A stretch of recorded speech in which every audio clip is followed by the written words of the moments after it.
तो क्यों ना तुम गिल्ड से ही बात करो। लेकिन इसकी वजह से बाइक को गुस्सा आ जाता है। ये कोई रिक्वेस्ट नहीं थी, ये एक ऑर्डर था या फिर एक धमकी। इस इंसिडेंट में हमारे 6 मेंबर्स मिसिंग हैं। मैं इंचार्ज हूँ तो मुझे तुमसे सवाल करने ही होंगे। मैं समझ सकता हूँ, पर मैंने तुम्हारे 2 मेंबर्स को बचाया है, तो क्या तुम्हें पहले मेरा शुक्रिया अदा नहीं करना चाहिए? ये सुन के बाइक शांत हो जाता है। तुम सच कह रहे हो, मैं अपनी बदतमीजी के लिए तुमसे माफी मांगता हूँ। इसके बाद सांगे को लेकर जिन्वो वहाँ से चला जाता है। उसके जाने के बाद बाइक पार्क से पूछता है उस लड़के का क्या चक्कर है, वो आखिर इतने गुस्से में क्यों था। पार्क कहती है कि उसे भी नहीं पता। बॉस को हराने के बाद उसका मूड अचानक से ही बदल गया, जिसके बाद वो आन से कहता है कि चाहे कुछ भी हो जाए वो बंदा हमारे गिल्ड में आना चाहिए। जिन्वो सांगी को अपने घर छोड़ देता है, जहाँ वो उसका शुक्रिया अदा करती है और वो मिस्टर संग की जगह उसे जिन्वो कह के बुलाती है और कहती है कि हम जल्द ही दोबारा मिलेंगे। वहीं ये सब सुन के वो भी हैरान हो जाता है। वहीं उस डंजन में जिन्वो का सारा समय वेस्ट हुआ और उसे बस एक काम का डैगर मिला है। पर जब उसने बारूका की शैडो को एक्सट्रैक्ट करने की कोशिश की थी, उसके तीनों अटेम्प्ट्स फेल हो गए, शायद क्योंकि उसकी ताकत जिन्वो से कहीं ज्यादा थी। मैंने सारा दिन काम किया और घंटा कुछ नहीं मिला। आगे घर आने के बाद जिन्वो सोचने लगता है कि आज तीसरी बार था जब उसने एक और इंसान की जान ली। वहीं अगली सुबह एक और रेड के लिए वहाँ जिन्वो पहुंच जाता है। तुम इसी कॉस्ट्यूम में यहाँ आ गए? हाँ बिल्कुल, आप चले? हाँ चल। रास्ते में हमें किसी को उठाना भी है और हम देखते हैं कि वो किसी को सांगी है, जहाँ वो फिर से जिन्वो को उसके नाम से बुलाती है, जो देख के जिन्हो शॉक हो जाता है। क्या तुम रात को ढंग से सो पाई? सांगी कहती है कि उसे नींद नहीं आई क्योंकि काफी लेट हो गया था। वहीं उन दोनों की बातों को सुनकर यो को लगता है कि उन दोनों का कोई चक्कर चल रहा है। इन दोनों ने साथ में रात बिताई है।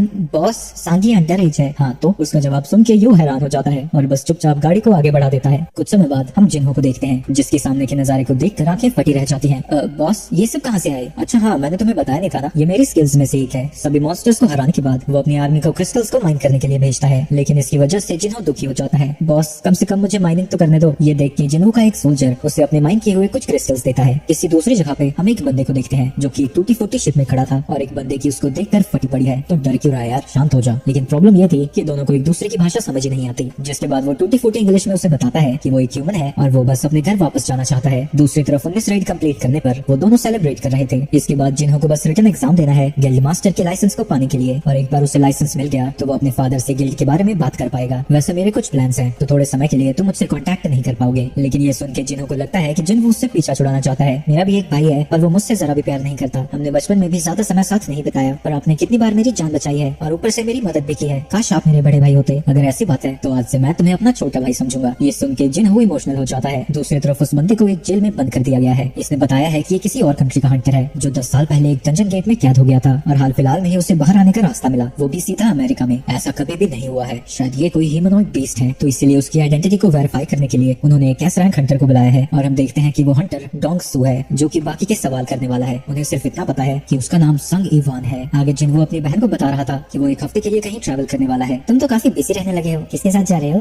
सवाल से परेशान होकर वो कहता है कि वो अपने दोस्त के साथ जा रहा है और बिना कुछ बताए वहाँ से चला जाता है। इसके बाद वो डीमन कासल के एंट्रेंस के सामने खड़ा था। जब मैंने यहाँ पर सर्बरस को हराया था मेरा लेवल 20 था, पर उस वक्त से मेरा लेवल 3 गुना बढ़ चुका है, तो शायद ये लड़ाई अब आसान होने वाली है। इसके बाद जिन्हो की का यूज करके दरवाजे को खोल देता है। जब वो अपने क्वेस्ट ऑब्जेक्टिव्स को देखता है उससे पता लगता है कि उसे डीमन सोल्स को कलेक्ट करना होगा। एक सेकंड, 10,000 सोल्स? इस जगह पर इतने सारे डीमंस हैं। चाहे कुछ भी हो जाए मेरा ऑब्जेक्टिव एक ही है, अपनी माँ के लिए एलेक्सर ऑफ लाइफ ढूंढना। तो चाहे 10,000 डीमंस हो या 10 लाख, मैं इस क्वेस्ट को कंप्लीट करके रहूंगा। दूसरी तरफ हम जिन्हो को देखते हैं जो कि अपने फादर से गिल्ड की कमांड के लिए बात कर रहा था। मैं जानता हूँ कि बड़े भैया भी गिल्ड का मास्टर बनना चाहते हैं, पर वो किसी बाहर के बंदे को बुला के गिल्ड को रन करना चाहते हैं। पर मुझे लगता है कि हमारी कंट्री के फ्यूचर के लिए ये बहुत ज्यादा रिस्की होगा। संग जिन्हो, ये वही है ना जो 3 मेजर इंसिडेंट्स में इन्वॉल्व था? डबल डंजन, वो रेड जिसमें हां की टीम को टपका दिया गया था, और वो वाला इंसिडेंट जिसमें हंटर एसोसिएशन का बंदा ही क्रिमिनल्स को मार रहा था। पर इतने खतरनाक रेड्स पर भी वो हर बार जिंदा वापस आया, और वही हंटर है जिसने तुम्हारी 19 रेड्स कंप्लीट करने में मदद की है। और यहाँ तक कि रेड गेट में भी उसी ने कुछ सर्वाइवर्स को बचाया था। तुम्हें गिल्ड मास्टर का लाइसेंस भी जिन्हो की वजह से मिला है। तुम फिर भी गिल्ड मास्टर बनना चाहते हो? चाहे कुछ भी हो, मैं यूजिन गिल्ड का मास्टर बनना चाहता हूँ। चलो मैं तुम्हारी बात मान लेता हूँ, पर मेरी एक शर्त है। मैंने सुना है कि व्हाइट टाइगर गिल्ड जिन्हो को रिक्रूट करना चाहते हैं, तो तुम्हें उसे हमारे गिल्ड में लाना होगा। ठीक है, हो जाएगा। दूसरी तरफ डीमन कासल में जिन्हो को पता लगता है कि वो इन डीमंस की सोल्स को एक्सट्रैक्ट नहीं कर सकता। इतने सारे डीमंस को टपकाया है मैंने और लगता है कि जैसे इनका कोई फायदा नहीं है। तभी उसे एक एंट्री परमिट मिलता है इसके अगले फ्लोर पर जाने का, और उसे सामने एक बड़ी सी रोशनी दिखती है जो कि 2nd फ्लोर तक लेकर जाएगी। ये डंजन है कितना बड़ा, ऐसा लगता है कि पूरा का पूरा शहर एक बिल्डिंग के अंदर घुसा पड़ा है। पर अब चलते चलते वो थकने लगा था, तो वो भालू सवारी के लिए उन बेयर्स के लीडर को समन करता है। वो बेस्ट फुल्ली स्पीड में आगे बढ़ता जाता है और जो डीमंस उनके सामने खड़े होते हैं उन्हें सैलमॉन की तरह उड़ाता हुआ आगे चला जाता है। उसकी पावर्स को देखकर जिन्हो भी इंप्रेस हो जाता है और वो उसका नाम टैंक रखता है। दूसरी तरफ हम चाको देखते हैं जिसे कुछ लड़कियां एडमायर कर रही थी। वहीं वो मिस्टर चोई से की गई बात को याद कर रही थी। उन्होंने डिसाइड किया है कि जेजू आइलैंड की फाइंडिंग्स को वो अभी के लिए सीक्रेट रखेंगे। सारी पब्लिक को उसे बताना चाहती थी। अगर हमने ऐसा किया तो जनता में भगदड़ मच जाएगी, तो इससे बेहतर ये होगा कि हम अपनी गिल्ड की ताकत बढ़ाने पर फोकस करें। हम पहले ही कंट्री की सबसे बड़ी गिल्ड हैं, हमारी ताकत जितनी बढ़ेगी उतना ही ज्यादा हम एक्सपैंड कर पाएंगे। थे। दूसरी तरफ जिन्वो ने और भी ज्यादा डीमंस को मार गिराया है। जब मुझे की मिली थी मुझे लगा था कि ये मिशन एस रैंक होगा, पर अभी तक मुझे एप्पल बी रैंक मॉन्स्टर मिले हैं। उनकी तादाद बहुत ज्यादा है और हर अगले फ्लोर पर उनकी ताकत भी बढ़ती जाती है, लेकिन सिर्फ रिक्वायर्ड मॉन्स्टर्स को मारकर मैं काफी आसानी से आगे बढ़ पा रहा हूँ। अगर ये डंजन टावर की तरह है तो यहाँ पर टोटल 100 फ्लोर्स होंगे, जैसा कि टावर ऑफ ट्रायल्स में था। और वो सोचने लगता है कि 100 फ्लोर पर पहुंचते पहुंचते वो कितना ताकतवर हो जाएगा। जब वो 4000 डीमन सोल्स को कलेक्ट करता है, वो अपनी फूड सप्लाईज को चेक करता है। मैंने जिन्ना से प्रॉमिस किया था कि मैं जल्द ही वापस आ जाऊंगा, पर इसमें तो काफी टाइम लग रहा है। आखिरकार जिन्वो 10,000 डीमन सोल्स को कलेक्ट कर लेता है, पर ऐसा करते ही उसके सामने एक मॉन्स्टर्स की आर्मी आ जाती है, जिनके बॉस का नाम रेड कलर में आ रहा था। वहीं दूसरी तरफ आन जिन्वो के घर में पहुंचा हुआ है, लेकिन वहाँ जिन्हा से उन्हें पता लगता है कि वो घर पर नहीं है। रिकॉर्ड्स के मुताबिक जिन्वो ना ही किसी रेड में गया है, ना ही कंट्री के बाहर। उसकी लास्ट लोकेशन तो सिटी के बीच में थी। आखिर वो गया कहाँ? डंजन में जिन्वो कहता है कि बॉस से वो खुद लड़ेगा और बाकी सब लोग उसकी आर्मी पर ध्यान दो। उसके सोल्जर्स उसके हुक्म को मानकर सभी मॉन्स्टर से लड़ने चले जाते हैं, और अब क्योंकि उसने अपनी इंटेलेक्ट एबिलिटी में ज्यादा पॉइंट्स डाल दिए हैं, अब वो और भी ज्यादा बड़ी आर्मी को समन कर सकता है और उन्हें एफिशिएंटली कंट्रोल भी कर सकता है। और मैजिक पावर इंक्रीज होने की वजह से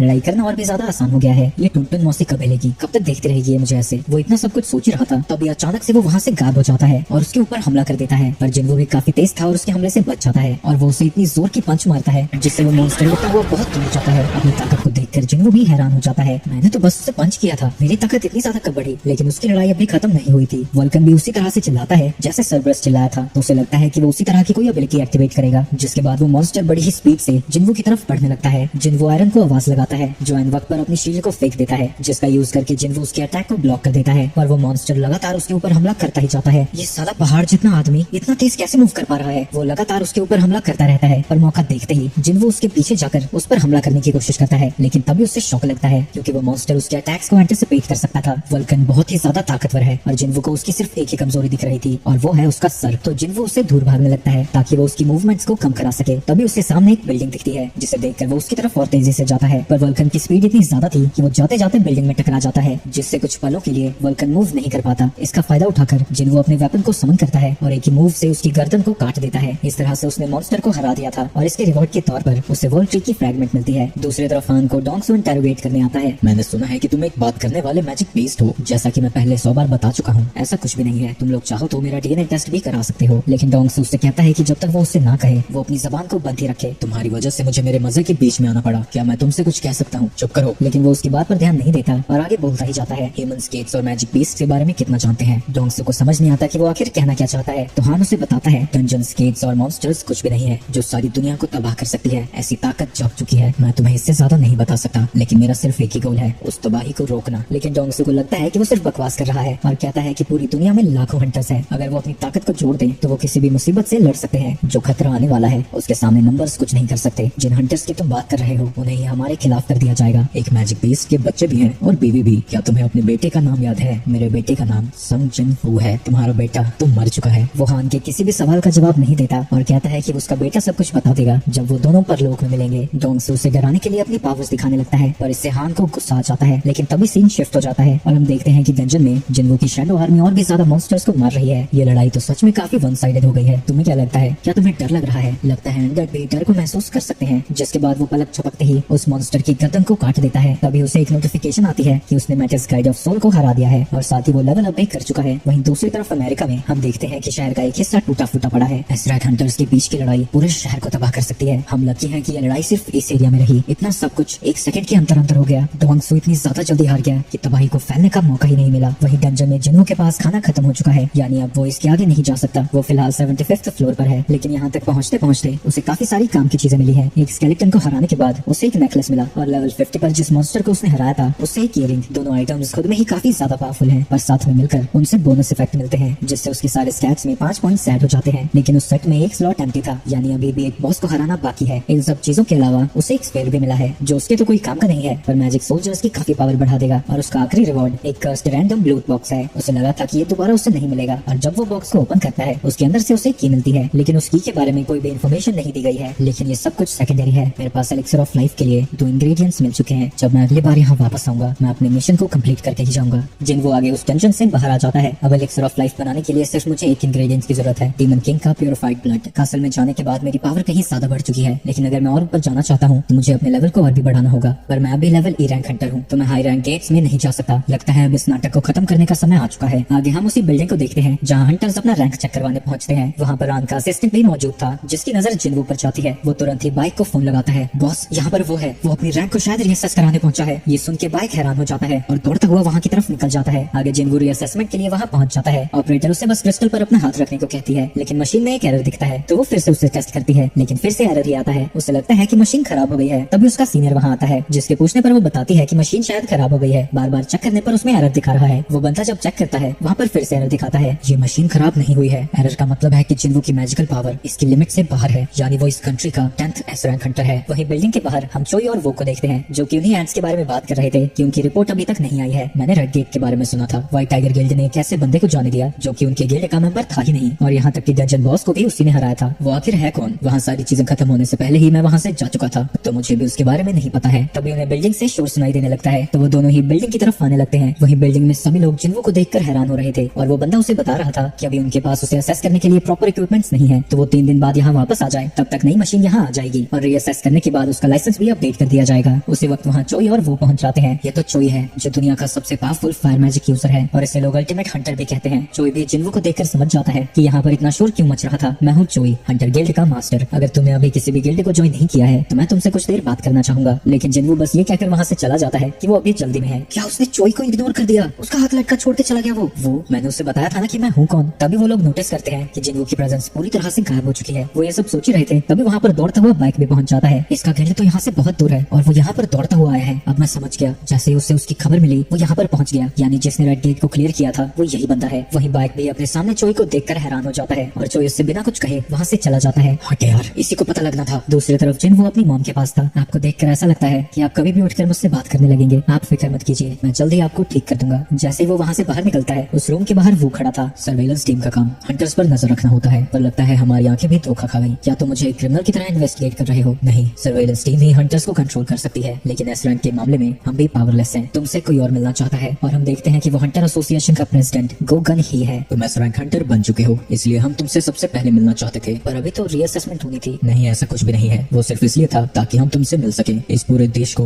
गवर्नमेंट नहीं हंटर्स चलाते हैं। ऐसे में सारी पावर्स सिर्फ यहाँ के 5 गिल्ड्स में बटी पड़ी है। वो भी हंटर एसोसिएशन का टॉप लेवल हंटर है, लेकिन उसका रैंक भी सिर्फ ए है। इसलिए हम ऐसी पावर बनना चाहते हैं जो कि सभी हंटर्स के गिल्ड्स को कंट्रोल कर सके। फिलहाल सारे गिल्ड्स आपस में बैलेंस बनाए हुए हैं, लेकिन अगर तुम किसी को भी ज्वाइन कर लेते हो तो बैलेंस पूरी तरह से बिगड़ जाएगा। इसलिए मैं चाहता हूँ कि तुम हमें ज्वाइन करो, और मैं तुम्हें एक अच्छी सी पोस्ट भी दे दूंगा। हाँ, पर जितना पैसा तुम्हें बाकी गिल्ड्स में मिलेगा वो तुम्हें यहाँ नहीं मिल पाएगा। अगर मैं इनके ऑफर को एक्सेप्ट कर लेता हूँ तो मेरी जिंदगी रातों रात पलट जाएगी। ऊपर से सभी लोग चेयरमैन की बात मानते हैं। वो इस कंट्री के सबसे पहले एस रैंक हंटर हैं। मैं लगातार लेवल अप कर रहा हूँ, और उन्होंने कब की हंटिंग छोड़ दी है, फिर भी वो मेरे लेवल पर हैं। उन्हें देखकर बिल्कुल नहीं लगता कि वो 80 साल के हैं। काफी सोचने के बाद जिन्वू उसके ऑफर को ठुकरा देता है। ये भी बाकी के हंटर्स जैसा ही निकला। इसने भी आखिर में पैसों को ही चूज किया। मेरी जगह बैटलफील्ड पर है, मैं मॉन्स्टर से लड़ना चाहता हूँ। ये सुन के वो शॉक हो जाते हैं। आखिरी बार मेरा दिल ऐसे कब धड़का था, मैं उसकी आंखों को देखकर बता सकता हूँ कि वो झूठ नहीं बोल रहा है। अगर ये मुझे 10 साल पहले मिला होता तो मैं इसके साथ खड़ा होकर लड़ सकता था। मैं समझ गया, अगर तुम्हारा यही डिसीजन है तो मैं तुम्हें फोर्स नहीं करूंगा। इसके बाद जिन्वू वहाँ से चला जाता है। हंटर एसोसिएशन के पास सिर्फ ई और डी रैंक गेट्स होते हैं। अगर मैं उनके पास रहा तो मैं हाई रैंकिंग गेट्स में नहीं जा पाऊंगा। मुझे जल्दी से जल्दी लेवल अप करना है ताकि मैं अपनी मॉम को ठीक कर सकूं। मेरे पास ऐसी चीजों पर बर्बाद करने के लिए समय नहीं है। दूसरी तरफ हम डोंगसो को देखते हैं, जिसे हान ने बुरी तरह से तोड़ के रखा हुआ है। अभी वहाँ पर अमेरिका के हंटर एसोसिएशन का डायरेक्टर आता है। क्या तुम्हें अभी भी लगता है कि वो एक मैजिकल बेस्ट था? बिल्कुल, ऐसी ताकत किसी इंसान की हो ही नहीं सकती। हम उसे ढूंढ तो रहे हैं, पर हमें नहीं लगता कि हम उसका कुछ कर भी पाएंगे। अपनी हालत तो देखो, मेरी फैमिली से दूर रहना, और ये मैं तुम्हारी ही भलाई के लिए कह रहा हूँ, वरना मौत भी तुम्हें मुझसे नहीं बचा पाएगी। मैं इतनी बुरी तरह से कैसे हार सकता हूँ? और वो हान को हराने के लिए आर्टिफैक्ट्स को यूज करने के बारे में सोचने लगता है। वहीं आर्टिफैक्ट्स कई तरह के होते हैं, जिससे हंटर्स अपनी पावर्स को बढ़ा सकते हैं, और इन्हें बेचने के लिए ऑनलाइन ऑक्शन भी होते हैं। वहीं जिन्वू भी कुछ आर्टिफैक्ट्स को खरीदना चाहता था, क्योंकि वो डीमन कासल में जाने से पहले पूरी तैयारी करना चाहता है, लेकिन उनके दाम कुछ ज्यादा ही हाई थे। तभी वो स्फीयर ऑफ वेरिस को बेचने के बारे में सोचता है, क्योंकि ज्यादातर आर्टिफैक्ट्स सिर्फ 20 या 30% ही पावर बढ़ाते हैं, पर वो स्फीयर लगभग पावर को दुगना कर देता है। पर मैं इसे ऐसे बेच भी नहीं सकता। सब सोचने लगेंगे कि एक ही रैंक के पास ये स्फीयर आया कैसे। ऊपर से ऑफिशियली मैं किसी हाई रैंक गेट में गया ही नहीं। ऊपर से ई रैंक हंटर की तरह मैं किसी हाई लेवल गेट में जा भी नहीं सकता। तभी उसे ऑनलाइन एक गिल्ड की रिक्रूटमेंट दिखती है। ये फाइल्स 4 साल पुरानी है। देखकर लगता है कि मैं किसी और इंसान से ही मिलकर आया हूँ। क्या वो कोई फेक रैंकर तो नहीं? ऐसा नहीं हो सकता, क्योंकि रिकॉर्ड्स के मुताबिक वो कई बार बुरी तरह से घायल होकर आया है। इतनी बुरी तरह से घायल होने के बाद भी वो बार बार डंजन में जाता क्यों रहा? वो अपने घर में इकलौता कमाने वाला है। उसे ही अपनी माँ के इलाज के लिए पैसे देने हैं और अपनी बहन को पढ़ाना है। और अभी अभी हमें रिपोर्ट मिली है कि वो हंटर्स गिल्ड के मिशन पर जा रहा है। ये सुन के उन्हें लगता है कि वो भी पैसों के पीछे ही जा रहा था, और कल सब कुछ उसने झूठ बोला बोला, पर वो उन्हें बताता है कि वो एक माइनर की तरह जा रहा है। जिनवू तो सच में एक मिस्ट्री है, आखिर वो करना क्या चाहता है। दूसरी तरफ जिनवू माइनर की तरह वहाँ पहुँच जाता है। वहीं जब हाई लेवल गेट्स को क्लियर किया जाता है, हर चीज के लिए एक एक टीम होती है। जैसे लड़ाई की अलग टीम है और क्रिस्टल्स और मैजिक पीस को इकट्ठा करने के लिए अलग। जॉय कुछ हंटर्स के साथ डंजन में पहुंचा हुआ था और उसके सामने कई सारे मॉन्स्टर्स थे। वो अपने फायर मैजिक से उनके ऊपर हमला करता है, जो कि इतना ज्यादा पावरफुल था कि उस अकेले हमले से सभी मॉन्स्टर्स खत्म हो जाते हैं। पर क्योंकि फायर के कहीं जाने की और जगह नहीं थी, तो वो घूम फिर कर वापस आने लगता है। तो उसके साथ आए सभी टैंक्स सामने आकर अपनी शील्ड रख देते हैं, जिसके बाद वो तबाही का मुआयना करने के लिए आगे जाने लगता है। मैंने अपनी पावर को काफी कंट्रोल किया है ताकि डेड बॉडीज की जगह राख न मिले, तो जल्दी से जल्दी इसे क्लियर करो, फिर आके हम बॉस को हराएंगे। और जो स्मेल से सेंसिटिव है वो अपनी नाक को ढक कर ही रखें। जिसके बाद वो सभी लोग डंजन से बाहर आ जाते हैं। इन्होंने बॉस को छोड़कर सभी को हरा दिया, वो भी इतनी जल्दी। कल मुझे ये तो पता लग गया था कि जोई ताकतवर है, लेकिन वो एक ए रैंक डंजन से सभी को बिना किसी खरोंच के बाहर ले आया, वो तो सच में कमाल का है। इसके बाद गेट से चाहे भी बाहर आती है, जो कि हंटर्स गिल्ड की वाइस मास्टर है और इस कंट्री की 9th एस रैंक हंटर। इसका ऑरा तो सच में काफी पावरफुल है। तभी चाह भी किसी को सेंस करती है, लेकिन वहाँ देखने पर उसे कुछ नहीं दिखता। वहाँ कोई तो था, मुझे ऐसा क्यों लगा जैसे वहाँ प्रेसिडेंट को थे, पर अब वहाँ कोई भी नहीं है। ये तो काफी ज्यादा शार्प निकली। इसके बाद माइनर्स की टीम डंजन के अंदर चली जाती है। वहीं जाते जाते जिनवू एक खट्टे खट्टे बंदे से टकरा जाता है। अरे ओक्टिंगू, देख के चल और जल्दी जल्दी काम पे ध्यान दे, यहाँ कमर क्या मटका रहा है। लेकिन जैसे ही जिनवू उसे घूर कर देखता है, वो भीगी बिल्ली बन जाता है। सरकार आप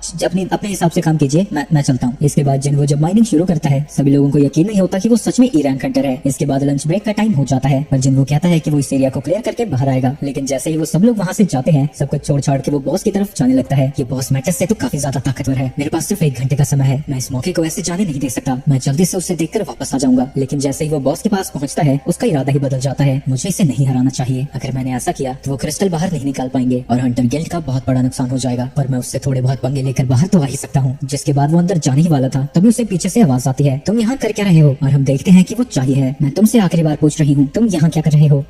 जिनवू चा की एबिलिटी से इंप्रेस हो जाता है, क्योंकि जब तक उसने बोला नहीं था, उसे पता भी नहीं चला था कि वो उसके पीछे आ चुकी है। तभी चा नोटिस करती है कि जो उसके हाथ में उसने डैगर देखा था, वो वहाँ नहीं है और उसे लगने लगता है कि शायद वो उसका वहम था। जिनवू उससे माफी मांगता है और कहता है कि वो रास्ता भूलकर यहाँ पर आ गया था। चा उस पर गुस्सा करती है और उससे जल्दी से वहाँ से हटने को कहती है, नहीं तो बॉस जाग सकता है। जिनवू वहाँ से जाने लगता है, लेकिन जैसे वो चा के पास से गुजरता है, उसे कुछ अजीब लगता है और वो जिनवू को रोकती है। उसके रुकने के बाद वो उसके पास जाती है और उसे सूंघकर हैरान हो जाती है, क्योंकि उससे बदबू नहीं आ रही थी। वो उससे पूछती है कि क्या वो सच में एक हंटर है, जिसपे वो हाँ कहता है और वो उसका लाइसेंस भी देखती है। उसे समझ नहीं आ रहा था कि यहाँ हो क्या रहा है, पर वो इसके बारे में ज्यादा नहीं सोचती और जिनवू को वहाँ से जाने को कहती है। कहीं उससे कम बदबू इसलिए तो नहीं आ रही थी क्योंकि उसका रैंक कम है। तभी वो याद करती है कि उससे बदबू नहीं बल्कि खुशबू आ रही थी। आगे जिनवू अपने ब्रेक के बाद वापस से डंजन में जा रहा था। वही सभी लोग उससे जेलस फील कर रहे थे, क्योंकि गुम होने के बाद वो चाहिए से मिल पाया। वो उससे बताते हैं कि वो कभी भी उससे नहीं मिले हैं और वो अपने ब्रेक के टाइम को भी सैक्रिफाइस कर देती है और डंजन में घूमती रहती है ताकि वो उनको सेफ रख सके। अब जिनवू समझ जाता है कि वो बॉस रूम के पास उस वक्त क्या कर रही थी। आगे वो उससे बताती है कि वो हंटर से थोड़ा दूर ही रहती है, क्योंकि उसके कॉन्स्टिट्यूशन की वजह से उन्हें उनसे बदबू आती है। लेकिन मेरी तरफ तो उसका रिएक्शन अलग था। क्या मुझ में से बाकी हंटर्स जैसी स्मेल नहीं आती? बारूका ने भी कुछ ऐसा ही कहा था। शायद ये सब इसलिए है क्योंकि मैं प्लेयर हूँ, और ये साला प्लेयर होता क्या है। आगे माइनिंग खत्म होने के बाद बॉस उसे उसकी पेमेंट देता है। बॉस उसका शुक्रिया अदा करता है क्योंकि उसकी वजह से वो वक्त से पहले माइनिंग को खत्म कर पाए और उन्होंने कभी भी उसके जैसा माइनर नहीं देखा है। इसलिए बॉस उससे पूछता है कि क्या वो परमानेंटली उनके साथ काम करना चाहेगा और वो इसके लिए उसे एक्स्ट्रा पैसे भी दे सकते हैं। लेकिन जिनवू मना कर देता है। ये सुन के वो दुखी हो जाता है और जिनवू से कहता है कि वो कम से कम कल आ जाए, क्योंकि कल उन्हें लगातार पहले ए रैंक फिर सी रैंक गेट के अंदर जाना है। जिनवू सोचने लगता है कि उसका इवैल्यूएशन का रिजल्ट परसों आना है और वो हैरान था कि हंटर्स गिल्ड एक ही दिन में 2 हाई रैंकिंग गेट्स में जा सकते हैं, वो भी दोनों के लिए उनकी असॉल्ट टीम अलग है। बॉस कहता है कि हंटर्स गिल्ड की असली ताकत यही है कि उनके पास 2 ऐसी असॉल्ट टीम्स हैं जो कि ए रैंक गेट्स को क्लियर कर सकती हैं। वो इस कंट्री में अकेली ही गिल्ड है जो कि ऐसा कर सकती है। ये चीज देखने के लिए जिनवू भी एक्साइटेड था, तो वो कल भी आने के लिए मान जाता है। ये सुन के बॉस खुश हो जाता है और उसे प्रॉमिस करता है कि वो उसकी सैलरी को डबल कर देंगे। रात को हम चाही को देखते हैं जो कि किसी से बात कर रही थी और उसे कह रही थी कि वो जिनवू के बारे में और चीजें पता लगाए। ये नाम मैंने पहले भी सुना है। मिस्टर चोई ने मुझे इसके बारे में देखने को कहा था, लेकिन मैं किसी भी इन्फॉर्मेशन का पता नहीं लगा पाया क्योंकि उसके बारे में सारी डिटेल्स हंटर्स एसोसिएशन ने छुपा रखी है। ये काफी अजीब है। हंटर्स एसोसिएशन ने कभी पहले एक लो रैंकिंग हंटर का डेटा हाइड नहीं किया है। वहीं रात को वो बेड पर सोचने लगती है कि आखिर इन सब का मतलब क्या है। अभी तक वो कई 100 हंटर से मिली थी, लेकिन जिनवू पहला हंटर था जिससे कि असल में खुशबू आ रही थी। अगले दिन जिनवू गेट की जगह पर पहुंच जाता है जहां सभी माइनर्स हंसकर उसका स्वागत करते हैं, जो देख के उसे अपने पुराने दिनों की याद आ जाती है और वो स्माइल करता है। इसके बाद वो सबसे पहले सी रैंक गेट से शुरू करते हैं जहाँ जिनवू मशीन की तरह माइनिंग करता जाता है। काम खत्म होने के बाद वो दोपहर को सभी लंच कर रहे थे, जहाँ बॉस फिर से उसकी तारीफ करता है क्योंकि उसी की वजह से उन्होंने काम जल्दी खत्म कर दिया और ये लंच ब्रेक भी ले पाए। क्या तुम सच में हमारे साथ काम नहीं करना चाहते? हम तुम्हें 5 गुना पे करेंगे। लेकिन जिनवू इस बार भी उसे मना कर देता है। तभी सेकंड असॉल्ट टीम का लीडर सन की हन वहाँ आ जाता है। हमारा पोर्टर आज यहाँ पर नहीं आ पाया, क्या माइनिंग टीम से कोई हमारे साथ आ सकता है? बॉस कहता है कि सामान इधर उधर करने के लिए रिकवरी टीम बेटर रहेगी। मैं उनके पास ही पहले गया था, पर उनके पास पहले ही स्टाफ की कमी है। जिसके बाद वो सभी को ऑफर करता है कि जो भी उसके साथ आएगा उसे एक्स्ट्रा पेमेंट मिलेगी, लेकिन कोई भी तैयार नहीं होता। होता। बॉस बताता है कि लो रैंकिंग हंटर्स इतने खतरनाक मिशन पर नहीं जाना चाहते, चाहे वो कितने भी पैसे ऑफर करें। लेकिन तभी जिनवो अपना हाथ खड़ा करता है। माइनर्स उसे समझाने की कोशिश करते हैं, पर जिनवो कहता है कि उसे कुछ नहीं होगा। जिसके बाद वो किहुन से कहते हैं कि वो नया है, उसे इतनी अकल नहीं है कि वो खतरे का अंदाजा लगा सके। किहुन के पूछने पर जिन बताता है कि उसका रैंक ई है और वो उसे ले जाने के लिए तैयार हो जाता है। वहाँ पहुँचने पर जिनवो देखता है कि ये गेट कल वाले गेट से कहीं ज्यादा बड़ा है। जिनवो देखता है कि इस टीम के अंदर 6 ए रैंक के हंटर्स और 3 बी रैंक के हंटर्स हैं। इनमें भले ही कोई एस रैंक का मेंबर ना हो, लेकिन ये फिर भी काफी ज्यादा पावरफुल है। अंदर जाने पर जिनवो सेंस करता है कि इस गेट की मैजिकल पावर कल वाले गेट से कम है, लेकिन फिर भी उसे कुछ अजीब सा लग रहा था। उसे टेंशन में देखकर एक लड़की उससे कहती है कि उनकी पूरी पार्टी बहुत ज्यादा ताकतवर है, जब तक वो उनके साथ है उसे कुछ नहीं होगा। वहीं किहुन सोच रहा था कि एक बार ये रेड सक्सेसफुली खत्म हो जाए तो उसे ऑफिशियली इस टीम के कैप्टन के तौर पर प्रमोट कर दिया जाएगा। तभी उन्हें कुछ फील होता है और वो सभी लड़ने के लिए तैयार हो जाते हैं, वो भी बिना किसी ऑर्डर के। जिसके बाद उनके ऊपर डंजन जैकल्स हमला कर देते हैं, लेकिन उन हंटर्स के सामने वो बहुत ज्यादा कमजोर थे, तो वो कुछ सेकंड्स में ही सब के सब मारे जाते हैं। वहीं वो यहाँ जैकल्स को देखकर हैरान थे और जिनवो के पूछने पर वो हीलर बताती है कि जैकल्स एक सी रैंक मॉन्स्टर होते हैं और नॉर्मली ये रैंक गेट्स में नहीं पाए जाते क्योंकि ज्यादा ताकतवर मॉन्स्टर्स इन्हें मार डालते हैं। तभी जिनवो जैकल्स के ऊपर कॉलर देखता है और उन्हें बताता है कि इन्हें डॉग्स की तरह कोई मॉन्स्टर कंट्रोल कर रहे हैं। तभी वहाँ पर और भी ज्यादा मॉन्स्टर्स आ जाते हैं और वो देखते हैं कि ये हाई ऑर्क्स की पूरी आर्मी है। उनमें से एक ऑर्क अपनी स्पेयर को थ्रो करके उनके ऊपर हमला करता है, जिसे बड़ी मुश्किल से किहुन ब्लॉक कर पाता है। जिसके बाद वो मॉन्स्टर्स आगे बढ़ने लगते हैं। टैंक अपनी टॉन्ट स्किल का यूज करता है, लेकिन इसका उन मॉन्स्टर्स के ऊपर कोई असर नहीं होता और वो मॉन्स्टर्स पीछे खड़े हंटर्स पर हमला करने जाते हैं। एक हंटर अपने फायरबॉल अटैक से उसे पीछे ढकेल देता है, लेकिन इससे उसे जरा भी डैमेज नहीं होता क्योंकि उनकी मैजिकल रेजिस्टेंस बहुत ज्यादा है। इसके बाद उस पार्टी की मेज एक मॉन्स्टर को जकड़ लेती है, लेकिन वो ज्यादा देर तक उसे नहीं पकड़ सकती क्योंकि वो बहुत ताकतवर है। तो उसे असिस्ट करने के लिए फायर मेज तो फायर सोल्जर्स को समन करता है। फायर सोल्जर्स मॉन्स्टर से लड़ने चले जाते हैं और बाकी के हंटर्स भी उनसे लड़ते रहते हैं। जिस दौरान एक और साइड से हमला करके उनके एक हंटर को घायल कर देता है। ये देख के वो हीलर से मदद मांगने लगते हैं, लेकिन वो पहले ही टैंक को हील करने में बिजी थी। किहुन देखता है कि उनकी तादाद बहुत ज्यादा है और उसे लगता है कि वो जिंदा बचकर नहीं जा पाएंगे। तभी एक ऑर्क उनके एक हंटर का हाथ काट देता है। ये देख के किहुन बस उम्मीद करता है कि वो बस किसी तरह जिंदा बच जाए। तभी वहाँ पर हीलर आकर उसके हाथ को पूरी तरह से रिजनरेट कर देती है। जिस दौरान वही मेज ऑक्स को पीछे रख रही थी, तभी एक बड़ा सा ऑर्क उस हीलर के पीछे आ जाता है और वो हीलर अपनी मौत को एक्सेप्ट कर लेती है। लेकिन तभी जिनवो बीच में आ जाता है। वो अपने रूलर्स हैंड का यूज करके उस ऑर्क का गला दबाने लगता है, जिसके बाद वो उसकी गर्दन को ही उड़ा देता है। हीलर सोच में पड़ जाती है कि यहाँ हो क्या रहा है। वहीं जिनवो अपने स्टेल्थ स्किल का यूज करके उन ऑर्क्स को घायल करता जाता है, जिसकी वजह से बाकी के हंटर्स उनको मारने में कामयाब हो रहे थे। हंटर्स को समझ नहीं आता ये सब हो क्या रहा है, क्योंकि स्टेल्थ स्किल की वजह से वो जिनवो को नोटिस नहीं कर रहे थे। उनके हिसाब से ऑक्स अचानक से ही अजीब सा व्यवहार करने लगे हैं, लेकिन वो सभी इस मौके का फायदा उठाकर अपनी पूरी ताकत से लड़ने लगते हैं और एक के बाद एक सभी ऑक्स को मारते जाते हैं। जिनवो उन सभी का ध्यान अपनी तरफ नहीं खींचना चाहता और जब तक वो यहाँ है वो किसी को मरने भी नहीं देगा। वो छुप के ऑक्स को इंजर्ड करता जाता है और बाकी के हंटर्स उन्हें मार देते हैं।